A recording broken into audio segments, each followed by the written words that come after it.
And Sam, and welcome to What Are We Doing Here? Let's get yapping.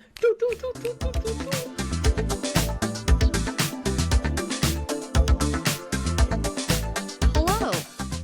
Hello, and welcome. Welcome to What Are We Doing Here? Today's Tuesday, and it's like, I don't know, 8:30, so we might be a little loopy. We said before we're going to keep this short, so we're going to see how loopy and short go Yeah. together. Guys, we're going to try to make the episodes shorter now. But we're doing it on Tuesday because I did not sound like this the last 3 days. I sounded like so my throat started hurting on Friday. Yep. Then it started disappearing on Saturday. It was completely gone on Sunday. And then it was like I couldn't I was using sign language to talk, Like, or having to whisper completely in gone. people's ear to tell them to tell the kids to do something or X, Y, and Z because I could not talk. Monday was a little bit better, but still felt a little bad. So I went to the doctor, got medication. However, the nurse was really nice. I told Sam about this while I was there. So I was like 90% certain that I had a sinus infection because that's what I always get. I get really bad sinus problems with the weather, and especially I was outside Friday, Saturday, and Sunday, like all day. Well, it's also not your first time losing your voice. Hunter and I No. were talking about this. I didn't even get to tell you. We were like, Breed loses her voice more often than I feel like I lose my voice from getting sick. Because Saturday, you like sounded like you were like, okay, your voice, like you sounded like you had gone to a concert the day before. Mhm. Sunday, we couldn't talk on the phone. There was no voice. There was nothing. You sent me like one voice message, and I was like, Stop talking. Literally stop talking. And then yesterday you sounded more sick versus that. So I'm glad you went to the doctor, but you do tend to lose your voice when you get sick. When I get sinus infections. And so basically it causes laryngitis. Yep. Yeah. It Googled basically with it. the drainage and stuff, it what? We Googled it. Did you Google it? Yeah, I was like, it's laryngitis. I'm 90% I'm 90% certain it's laryngitis, where you lose your voice. But I get it because of the drainage in the back of my throat and the inflammation I get from my sinuses. And so, like, even the people I was around over the weekend, they were like, "Oh my God, are you getting sick?" I was like, "This happens almost every time I get a sinus infection. Like, I promise you, I'm not I've sick. never I'm had not contagious." Like, it just has become a thing now where I know if I start to lose my voice, like, damn. And so fast forward to Monday, I go to the doctor. Again, I was telling Sam, the nurse was really nice, but I was like, hey, lost my voice, sinuses. Now I have sinus pressure all up here. Yep. Sinus infection. Like, it's not my first rodeo. This is that's the only thing I really get sick with. I mean, I don't get sick with anything else, but I get sick with sinuses. But the nurse asked if I wanted flu, COVID, strep, like if I wanted all these tests. And I was like, I'll do a strep test just because it's my throat. But I didn't see any white pockets of pus or anything like that. But I was like, I don't want flu and COVID. Like, I wasn't around anyone with COVID. I have no fever. I have no other symptoms other than my throat hurts. Nothing. No body aches. I can still smell and taste everything. Like, no nausea, no vomiting, diarrhea, like none of the other things, right? Like, my throat hurt and I have sinus pressure. And those now are my you have symptoms. no voice, but that's just like a common thing that you get with that. Which is, yeah. So strange. I've never lost my voice from being sick. Yeah. It's like, That's why Hunter, it's like a thing. Hunter and I were Googling it, like, is losing her voice is that the sickness or is that a symptom? And so laryngitis is a symptom of inflammation on your vocal box. And we were like, that's what Brie has. This was today, and I didn't even get to tell you. That's funny. So I said, hey, I'll do strep, but I don't want to do the other two. And the nurse was really nice. I thought she was like, hey, the provider that's currently on call, because I was at an urgent care, she was like, the provider on call right now pushes for flu and COVID. She goes, it's your right to refuse whatever test. Like, you don't have to do it. And she goes, I'm here for your rights. So if she gets too pushy, like, you just say something. And I thought I was like, well, cool. Thank you for being an advocate for my rights to be able to deny for you to test me. Because I was like, look, I like, if I had the other symptoms, sure, let's test it. Why not? But I was like, I literally have a sinus infection and I have to fly in a couple days. And so I don't want sinus pressure plus altitude. Like, Oh, none of God. that equals a fun time, which is the only reason I went to the doctor. So typically when I get a sinus infection, I just let it run its course, Yeah. take over the counter stuff, call it a day. And take So magic cough drops. Your mom gave magic cough drops. Your mom gave me these magic cough drops. Well, she told me to steal them from your house, which I did. But they're so good. They really are magic. They really basically do make a are difference. Cough drops with Mucinex in them. Yeah. So that's They're it. like Just nummy. helps. Yeah. So I was using those too. So anyways, I was getting medication only because I was flying. But the doctor came in. She actually didn't push it. She was like, "Hey, laryngitis. It's a viral sinus infection. Blah blah blah. Here's some medication. See you." Never. I was like, "Okay, bye." She was literally in there for less than 30 seconds. She like looked at my throat, looked at my ears, and was like, "Yep, viral sinus infection. Here you go." I was like, "Thank you." I called that a couple hours ago. You know what's crazy that I just thought of is think about how many times that nurse had to work with that doctor to know that he pushes, or was it a she? Doctor? She. She. That the doctor pushes so hard that she felt the need to tell you Ahead of time. beforehand. Like, hey, Yeah. I'll be there if she keeps pushing. Like, that's the type of doctor. I love the nurse. We love that nurse. But the doctor having to tell patients, like, hey, this person's going to be pushy. Well, so Why? small town, small urgent care. I've had this urgent care doctor a few times when I've taken one of the boys in. And when it came to the boys, she just does not have good bedside manner, and she just like is kind of rude. And so I've had her before. So she was literally in my room for maybe a minute, which I'm not completely upset about because the faster she leaves, the faster I get to go get medication and move on. But yeah, just she's very short, older, just kind of pushy with some stuff. But even with the kids, she's either like, I don't know why you brought them here. Like, this was a waste of your time. You should have just went here, like, blah, blah, blah. And I'm like, I'm literally taking them to an urgent care because they're sick, which again doesn't happen very often. But if it's enough for me to take them to an urgent care, like, there's a problem. Yeah, so I've had her before to know that she doesn't have good bedside manners. So it was good for you in this situation where it was like 5 minutes because you knew what you had. You were like, I just need the stronger meds. Like, I got to kick this before I get on a plane. But like, as somebody that was going in maybe the first time or like doesn't know why, like that 2 minutes with her, you're like, why did I wait? And I know doctors, like, if you work with insurance, you only have, let's say, 20 minutes per patient, right? Like, I don't know, I'm making up time. You only have a short amount of time versus if you can get in, 5 minutes get in, 5 minutes get out, you can see more people and make more money. That's why a doctor doesn't sit and stay. Now, I will say there are fantastic doctors. We've said this every time we've talked about this. There are fantastic individual doctors, nurses, paramedics, ER people. You guys are great individually. My problem is with the whole system. 5 minutes for you in this specific situation was great, but if you wanted to ask questions, I don't think she would have really cared, from my understanding of what you're saying. She would have been like, well, I like, because she printed out like a pamphlet thing on whatever, and so she was like, all the information you need to know about is in here. Like, here it is. I printed it out for you. Like, have a nice day.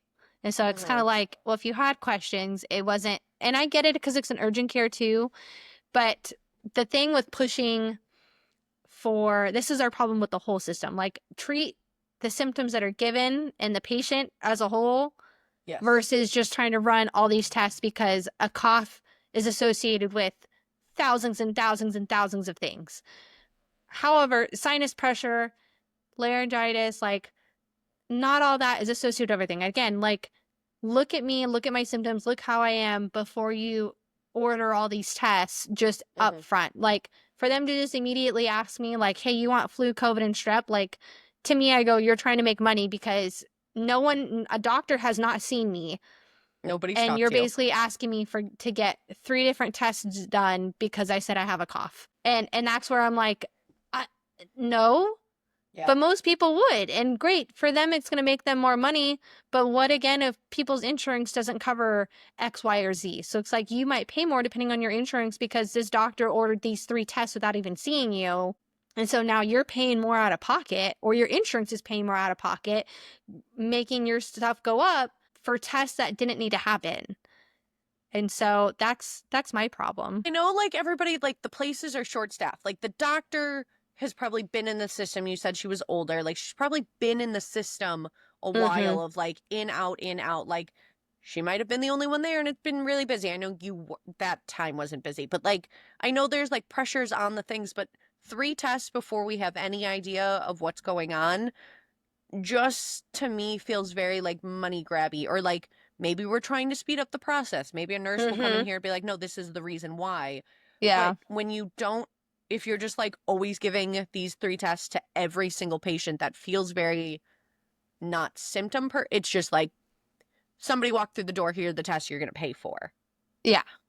That's kind And of how I feel. Again, and maybe we're wrong and maybe we just don't understand, but it's like I think about it, if I went to a PCP and said, hey, I have these symptoms, like the doctor's going to come in and talk to me and look at me before ordering any tests. And then Yes. getting the test done, leaving, coming back when they have a result, telling me X, Y, or Z. Like, I feel like that's kind of how it should go, unless you're in like an emergency room and you're like dying on the bed and they're like, we need to go see what's going on like right now.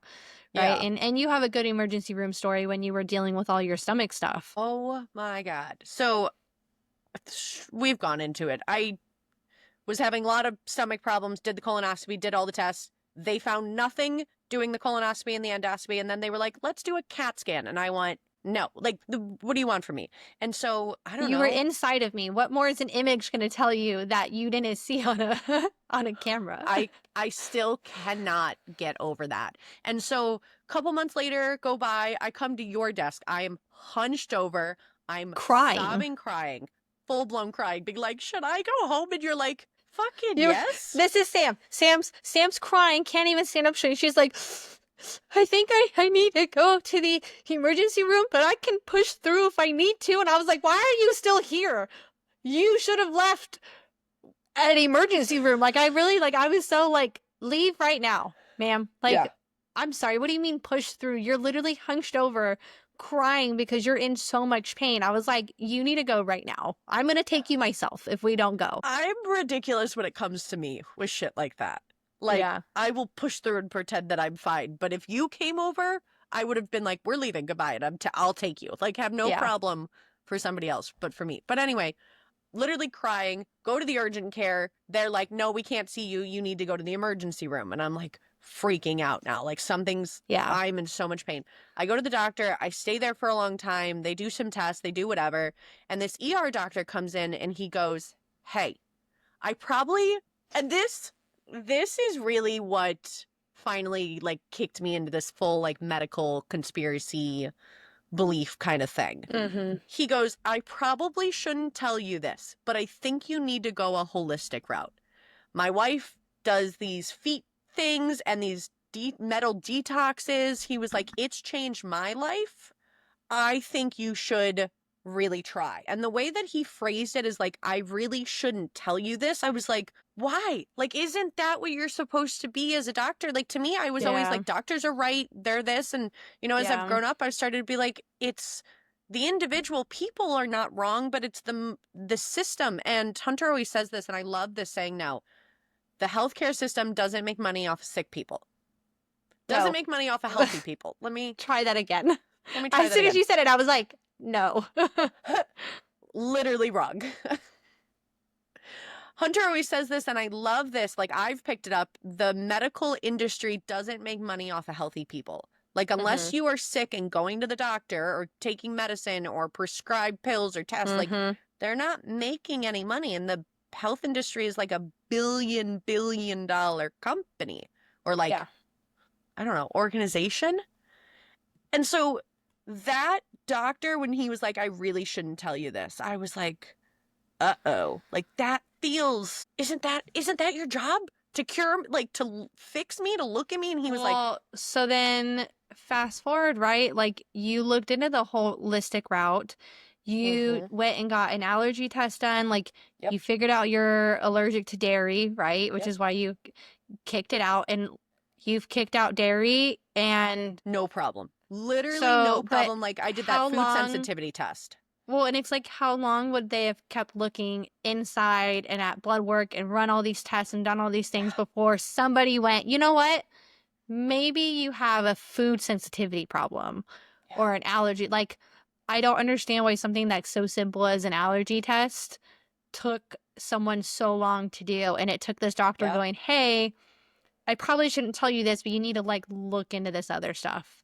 But again, look, now you're not sick. You're not on medication for anything. It's like, I know people who have a lot of like digestive problems Like who are on IBS. IBS, GERD, like who are on a bunch of medication, and it's like, is that the problem or is their diet the problem? Like, if they have problems with things inflaming their bowels, or if they have stuff that's causing higher acidic in their stomach, like higher Yep. acidity that causes the reflex, why not look at then, hey, what food are you eating? What's going on? Yep. Like, let's change your diet and see if, because your body can't process X, Y, or Z like normal, Yeah. then you can't break down these acidic foods. So let's stay away from the acidic foods. Let's go more a bland diet or X, Y, or Z, And right? let's Like, see how that works and and try see it how that out and do works these things. Like, before we just stay on medication for the rest of our life. Because it's like, that's not a, oh, you're going to take this medication and it'll get better in a month. That's a, you're on this for the rest of your life. yeah. Because if you don't, then you're going to have acid reflux and you're going to be throwing up and you're going to have this and your stomach's going to hurt. And Yeah. Crohn's. was My sister has Crohn's, and a lot Yep. of her problems are diet. It's Yep. like, she could be on all this medication, and she was for a long time, but then she was like, I don't want to keep taking all this medication. But she knows that if she eats certain food, her stomach's going to be messed up. Like, just part There's- of it. There's two things that I want to say about that. People always ask me, so the food sensitivity test, it's not like I'm going to like keel over and die. I'm just going to be really uncomfortable. So I've chose for the last 3 years not to do it.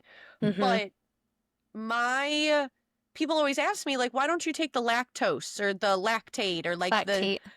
the medicine that Mhm. allows you to eat dairy? And I'm like, why? To me, it doesn't make sense. Yes, I might miss cheese curds from Culver's and barbecue and mac and cheese from a barbecue joint, but I know that stuff is messing with my stomach. So great, I take medicine to minimize the effects outwardly, but my stomach is still going to blow up. I'm still going to be like in pain. I'm just kind of masking it. And to me, I'm Yeah. like, why are we masking it when we could go, hey, I'm just not going to eat it? Like, to me, it's just not worth it. And there are times that I'll have, like, when we go out to get seafood, there's going to be a lot of fucking butter on it. It is what it is. I'm going to be uncomfortable, but I consciously know and choose that. Otherwise, there would be days Yeah. like, no, I just don't eat that. Like, no, I'm good. No, thank you. And I Yeah. think the doctor also would have done so many more tests because my dad has UC. He got it at the same age as me. He does, Mhm. like, shots, infusions, like, all of that. And to me, they wanted to keep testing and look at things. And but they never looked. I brought a poops log when I was going, consistency, how often. Didn't you have a food feelings, log how I- too? I did a food log. I brought the shakes that I was drinking every day. I brought all the food that I was eating from like morning up to sundown. And they were like, let's do a colonoscopy and see. Like, they didn't look at it. They didn't want to look at it. And I was like, Yeah. isn't that, and turns out that's literally the problem. Like, I dropped 60 pounds, had no more Mhm. stomach problems, no more Mhm. issues, like, and it was just food. And I just wish, I'm so thankful for that doctor that literally saved my life. But I'm Mhm. so sad that it took almost 2 years of seeing so many different doctors for him to be like, hey, Mhm. secretly, quietly, don't let anybody else hear. Know that I told you this? Yeah. Yeah. Well, I think even like dietitians. There we go. Well, there was an Yep. R in there that shouldn't have been in there. A There's a dietitian. letter in there that definitely did not need to be there. I was like, that's not right. A dietitian, or even like my chiropractor, has like understanding of the Yes. body, and I love talking to her about stuff, because it's like, she'll be like, hey, like, I've noticed you kind of feel this way, or like you're feeling this way. Like, what have you been eating, or what about this, or like, what did your last blood work show? And she kind of mixes a good combination of both, of medicine, but also going, okay, well, hey, this intake is because of this. And if you're lacking this, then it can't intake what you need. And so if you increase this, then it can increase your intake and that would solve your problems. But you have to increase this first. Like increasing A is not going to increase B just because like your body can't process it that way. And so she really explains it fairly well. And I appreciate that because I just, it makes me understand what my body's actually doing. And it's like for us as people who primarily studied biology, like it makes sense. So I think that's the other thing too, is it's like, I'm not stupid when I go, No. obviously, again, I'm not a doctor, but I'm not stupid when somebody talks to me about what your body's doing, what your cells are doing, like how things break down. Like Yes. I'm actually probably really familiar with it. And again, not to a medical standpoint, but I'm familiar with things and names in my body and what's going on. And I think if people just educate themselves on that as well, of just like what your body's actually doing and the meaning behind it of why you need zinc or vitamin A or vitamin B or C or, you know, all these other things, like why those things are important and what your body's using them for, then you would understand more why you feel certain ways about stuff. So I just wish there was some general just consensus, that there was just some thing that I could be like, here's my blood work, this is what I'm doing. And that's why I want to go see your chiropractor. She does the acupuncture too, right? Yeah. So she's got the understanding of like the pressure points. That's acupuncture is like a Chinese medicine. Oh, Like yeah. that's where it kind of all started. It's just not like it's a crazy. new age, Yeah. a new thing. And It's been so around forever. forever. Did I tell you that I signed up for the acupuncturist at the chiropractor at my place? No. Nice. I'm going to do that in 2 weeks because he had an opening and driving out to you during the week doesn't really make sense. I will plan to go see your person because I really want to, but he just had it on Saturday and I was like, cool. I want to I'm try. excited for you. I hope he's good. He like travels in to the chiropractor. I'm 'cause sure he doesn't there's work really there. not, there's not that many. And so a lot of them do travel and they travel and they go to certain places at a given time. Speaking of travel, another reason why we kind of had this on Tuesday, guys, I have to go testify again. Yes. Yes, But she this does. time Tell as other an people. expert for the first time. And so Are you freaking out? a little bit. I feel better. I've basically been studying for the past like 4 or 5 days, which is like kind of crazy. But yeah, I've been narrowing down my questions, but first time as an expert. And so I was talking with Sam, and so I'm going to kind of do a little blog and record what I'm doing while I'm there as an expert and how I feel afterwards and stuff and post it. And you guys seemed really interested last time when we did the video and I was testifying.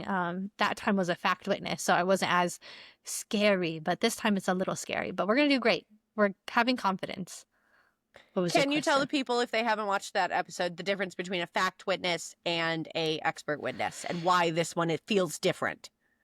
Yeah, so after we do DNA analysis, somebody writes up the report. So you're basically taking ownership of all the testing that happened and you're giving conclusions for the evidence that we tested. You're saying, hey, this is what I saw. I interpreted this data. Here are my results, blah, blah, blah, blah, blah. So you're like the owner of that case. That means you're the expert.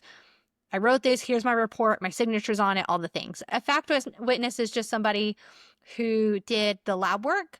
So somebody who did this stuff in the lab but didn't write a report. They just did the things in the lab that we do for every other sample, every other case. And so they're going to go testify as a fact witness. They're going to factually go, this is what I did for this process, for this sample, and that's it. They're not going to give any conclusions, any results.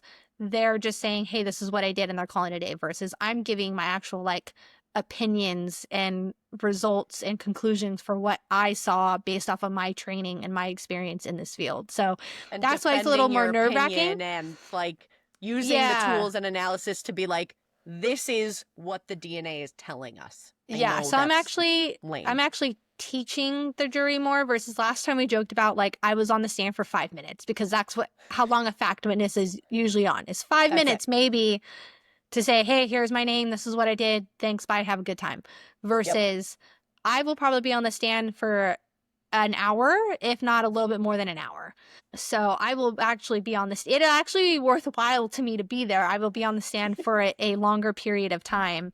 But Yeah. as my first one, I'm a little nervous. Yeah. So, And I think most people yeah. will understand this from the last episode. Like, there's a lot of rules, regulations, specific words that you can and can't say when you're giving and talking about DNA. You can't say the DNA matches. Like, that is, I know we say that on TV, but like, that's so not the case. So it's not just you explaining what you did and why you did and why you think the results. It's also like defending in a way that is legal, allowed. Yeah. Well, yeah, because we're governed by accrediting bodies, and even here in Texas, like I have a license to be able to do my job. You have to.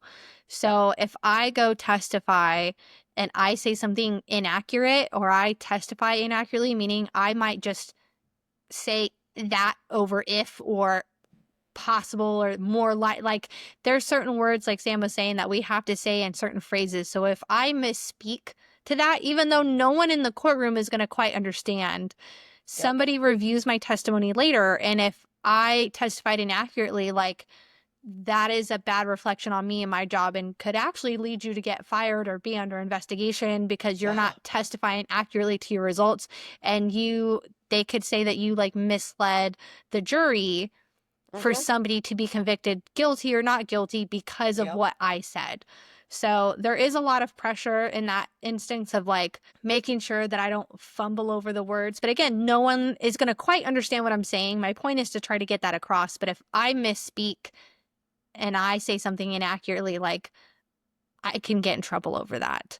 I think what's interesting too is Texas has its own Texas Forensic Science Commission. It's its own board. Texas definitely has like one of the strongest regulations over forensic science than anywhere else in the US. And so not only could you get in trouble, but like you could lose your license, you get in trouble with the Texas Forensic Science, plus is a bigger whole. Like there's a lot of there's a lot of extra pressure versus a fact witness, like you said, you're just going, this is what I did, and this is blah, blah, blah. So it makes sense that you're nervous, but you are smart, and you're going to sit on your hands like we always do. Yes. You're not going to wear any fumbly rings or any fidget rings. Nope. And I think you're going to be fine.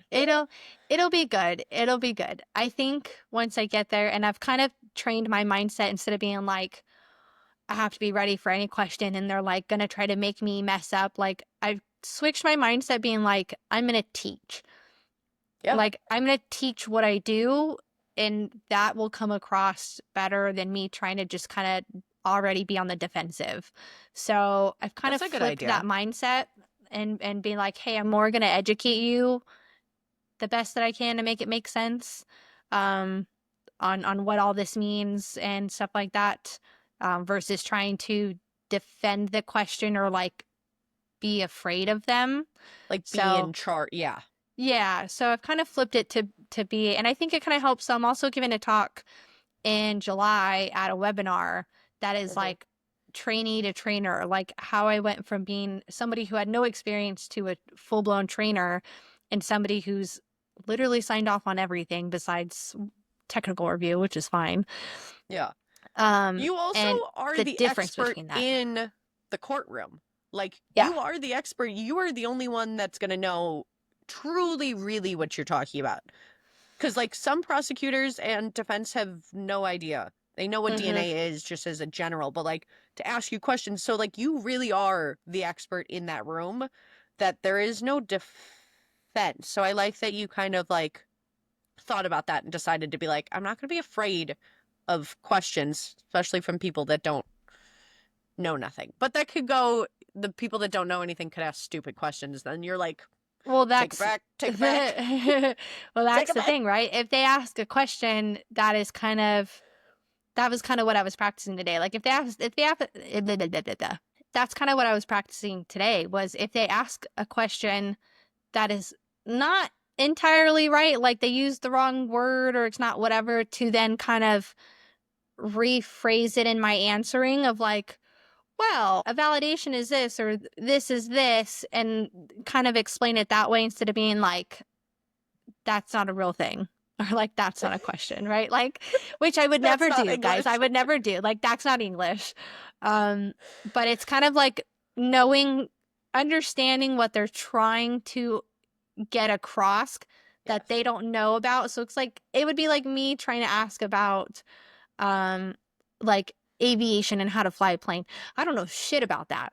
So if I was like, if you have forward thrust at 180% at 800 miles an hour, what does that mean? Like, that probably means nothing and doesn't make sense Yeah. at all. But the person I'm asking it to has to try to be like, what is she trying to get? Like, I'm trying to be like, how fast do you have to go for the plane to take off? That would be Yeah. a smarter question. But when they try to be a little bit too technical, it like throws us off. So it's like a whole game. I feel like I'm playing chess almost. Like, I have to, You kind of are. if they make the right moves, then it makes it easier on my part. So Yeah. Well, because your ultimate goal is to tell the jury what you believe and what the data shows, obviously. Like, what is the DNA really showing? And so you're Yeah. trying to explain it, also not get in trouble. Speaking of, the Texas Forensic Science Commission will truly, literally come after you. I had a teacher in grad school. He was great. I love him. I still think he's fantastic. He got in trouble with the board recently and had to go talk to the board and like go defend his point. it's And a like, whole thing. it There's became it's still a going on. whole thing. It's a whole Yeah. investigation. It's still going on. We're still getting recommendations and things that we could do better and things that we learned from this. And it's turned into this whole thing. But It's a thing. Did you it's- get a gold card with your membership? yeah. Okay. I don't know did what the too. hell I'm supposed to do with that. I've never been asked about it. I don't know if I might still keep it in my wallet. It's in my wallet. Yeah, It's I'm in like, my what wallet am I gonna 1,000%. what am I gonna do? Flash this and be like, I'm a member. Ka-ching. Like, I'm not getting in anywhere with this card. It gives me no special passes, no nothing. No, But it was kind literally of funny. I think it doesn't. was funny that they gave us a card with like your number on it. And I was like, what do I do with this? Like, is this how I get into meetings? Like, I don't understand. I gotta swipe my card. Like, I don't know if it's just for fun, but like, what's the who was like, let's send a credit card looking thing. Everybody needs a physical well, that's what gold-ass card. I would understand if it had like our pictures on it, like an actual ID, like a work ID, being like, this is this person and this is Like a their badge. like a badge. Yeah, like this is their license and this is what they look like. I Yeah. don't know why anybody would pretend to be somebody else, but there is a thing because it's like Dr. Death where they like faked medical thing. There are people in forensics who have faked going to school and having education and previous work history to just be in forensics, and they end up just messing a whole bunch of cases up because they literally have no idea what they're doing. So Or I they would make up the understand. data. Well, yeah. So I would understand if somebody went online and saw the list of all the names that are licensed and said, you know what, I'm going to be this person and made a whole fake ID with them. I Yeah. could understand that because then you would be like, hey, well, Lex, I need your certificate or I need your card to like verify that you're licensed. And so I can make a card or I can make a fake license with this person's name on it. Like, but if it has a picture, Yeah. I don't know when I would ever need that. I don't know. But I don't know. But did you ever watch the Netflix specials Which ones? of the forensic lady that faked all the data in the East Coast? The chemist, the Yes, chemist. The chemist. Yes. Yeah. Mm-hmm. Did you watch it? Because I didn't. Sure did. I know the whole story, but I didn't actually watch it. I think I watched only like a couple episodes or something. I don't think I watched the whole thing. Maybe I watched Some of an episode. it gets because it's like I know more than what the TV show is telling me, and so I'm like, well, all right. But I mean, she was like, faking drug results, right? And taking the yeah, drugs. she was a toxicologist, and so Yes. she was taking drugs that she was supposed to be testing. So say you have like a pound of drugs and she's supposed to Yep. test it to see whatever. She wasn't taking like part of that for herself and putting it In the back as background. putting it back as if it didn't exist. And then she was kind of falsifying the results for some of the stuff, saying like, yes, it was this, no, it was this. And she issued thousands of reports on stuff, and they have to go back and retest every single one of them. because and some of the stuff I don't know if they can, but it's like they also have to try to figure out how much drugs she took. I don't understand Yeah, how. I don't know. I don't understand. But I mean, the license card, let's see, I've been licensed since 2020. So 5 years, almost 5 years. Okay. And I have never once pulled out that card. Ever. I have the card and I'm not licensed anymore. Yeah, My so license I went mean, away. they don't even like to ask for it back. Oh my Like goodness, my that's license funny. expired after 2 years. But at the end of the day, doctors are human, forensics are humans, and I have a fun new topic to talk about. Okay. Dude, so for everybody that's not on my Instagram, Bree got me on, so we talked about last week, smut book recommendations, or 2 weeks ago, smut book recommendations, personal development book recommendations.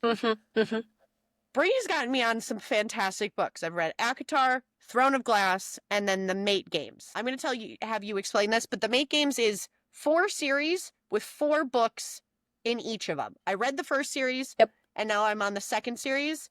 I started on Saturday, and I'm on book 3, and I've got like 4 hours left of book 3. And cannot put it down.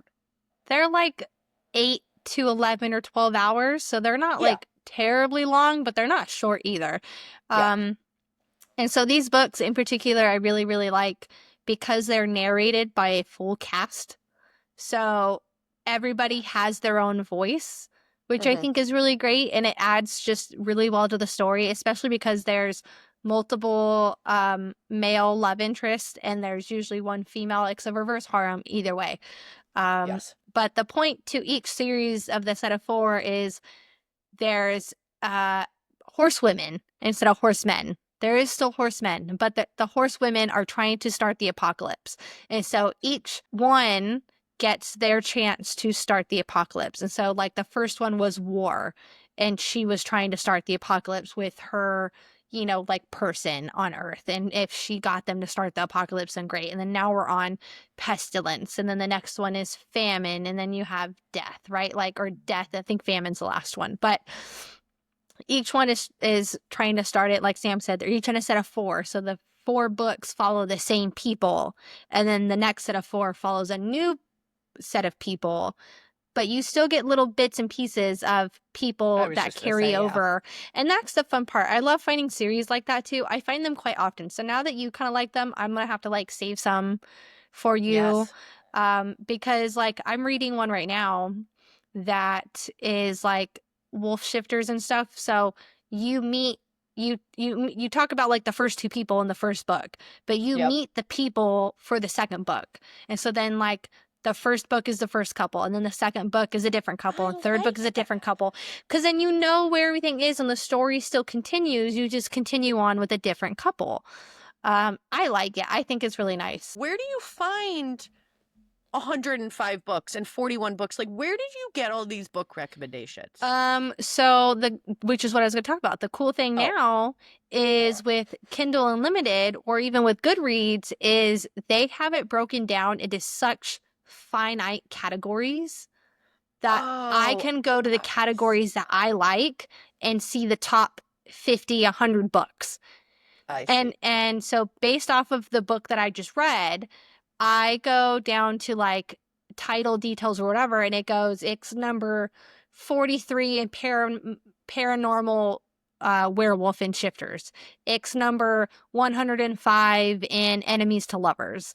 Like, so they have such finite categories now of small town, alpha male, billionaire, mafia, like that based off of the books that I've already kind of read and liked. And I do that that's how I find new books now, actually. Like, that makes sense.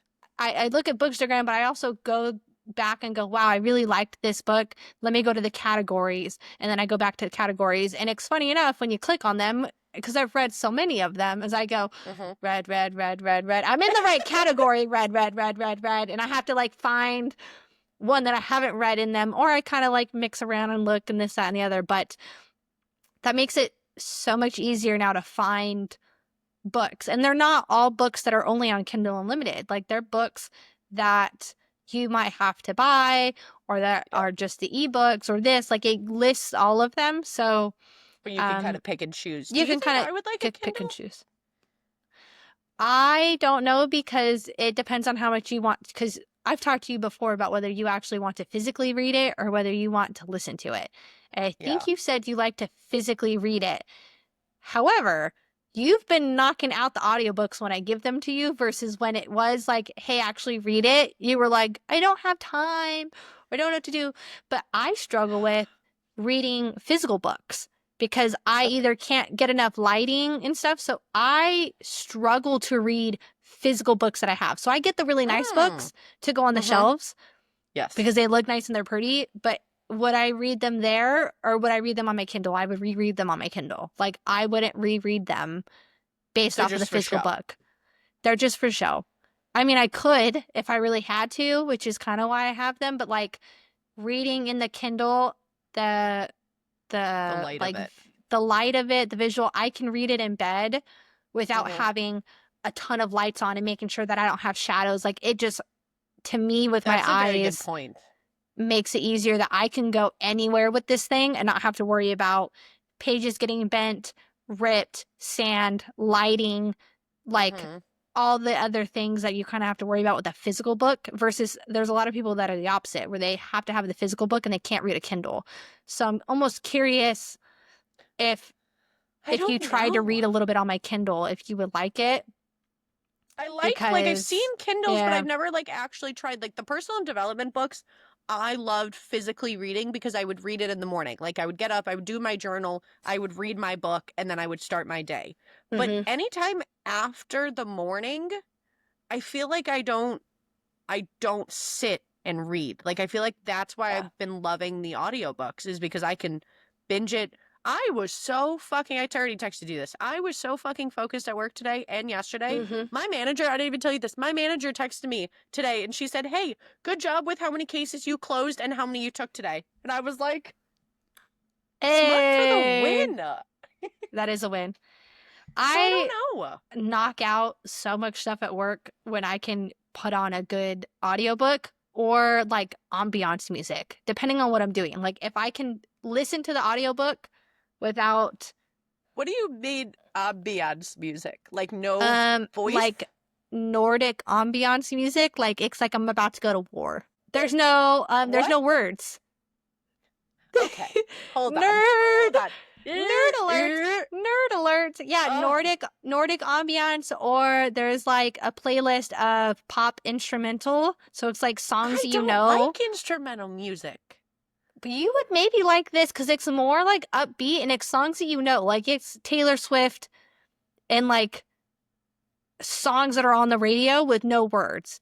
And so then I don't focus on the words, but I still like know. And that gives you enough on. focus because to me, instrumental has always been not enough distraction to allow me to focus. It's like do do do do do. Like you're thinking like just a piano or just this. Like no, this is like songs that you know. Like you could probably sing along with them, but there's no words to where you go, shit, what the hell did I just read? Because you're singing the words to the song or you're listening to the words that this person's saying. So that's kind of where like if I'm doing something technical and I need to actually like comprehend what I'm reading, I'll throw on like either the instrumental playlist that I have or the like Nordic ambiance. I really want to play it for you because you're making it seem like it's really weird, but it's like not. It kind of might be a little weird. Tell her that Nordic music is weird. It's like I'm about to go. It's like Viking music. Like I'm gonna go to war. It's like pumped up, like lots of drums. You're not going to war or running. No, but it makes me like dun, dun, dun, dun, dun, dun. Like it's good. Sometimes it's nice. Sometimes it's like nice little fairy music. Now I feel like I have to justify myself, and I'm gonna play it and see what one comes on first because I was listening to it earlier, which is like Skyrim. So it'll be like a lot of like you're going through a dungeon fairy magical land. Them are a little bit more intense than this, but yeah, it's like think of playing a video game. This is the background music for video games. I'm going on a mission. I'm focused. Nerd alert. Nerd alert. Nerd alert. I know. I didn't know that. You said it so casually and so like. You want to know the like funny McDonald's. part? I went to Subway. I went to listen to Nordic music. Don't you? Do you want to know the funny part? What? Is I found it based off of Instagram telling me that I would like this playlist on Spotify, and then I sent it to James. And do we listen to this quite often? Yes. Like both of us do. Because I love also you. have like Viking mix and stuff like Yep, that. And so I know Viking mix that. is a little bit more intense, but it's like, I don't, whatever. Fuck, it makes me focused. I'm going on a mission. I'm on a quest. We are so the same. And then there's things like this that I go, that would have just never been my choice. It would have never popped up on your phone ever in your life. No. Oh my goodness, that's funny. Oh my God, I love this podcast so much. Well, I think we're at a good stopping point unless you got any other thoughts. No, somebody tell me that I'm not weird and that somebody else listen to Nordic ambiance music or Nordic music or Viking mix on Spotify and tell me that you don't want to go fight and go on a quest. Because it Somebody, just like sets you unfortunately, focused. is going to be on your side. Yeah. And somebody 1,000% is going to be like, actually, let me look that up. So Yeah, look it up, try it. look it up and send it to us. We've got Instagram, TikTok, YouTube, and Spotify. We've Yep. said this last couple episodes. Our goal is to get up to 500 subscribers on YouTube. We think that would be so cool. So share this with your friends. Share it with your parents and your mom. Thank you so much That's for it. listening. We'll catch you next week. Bye. Bye. I kind of fucked that up at the end, but that's fine.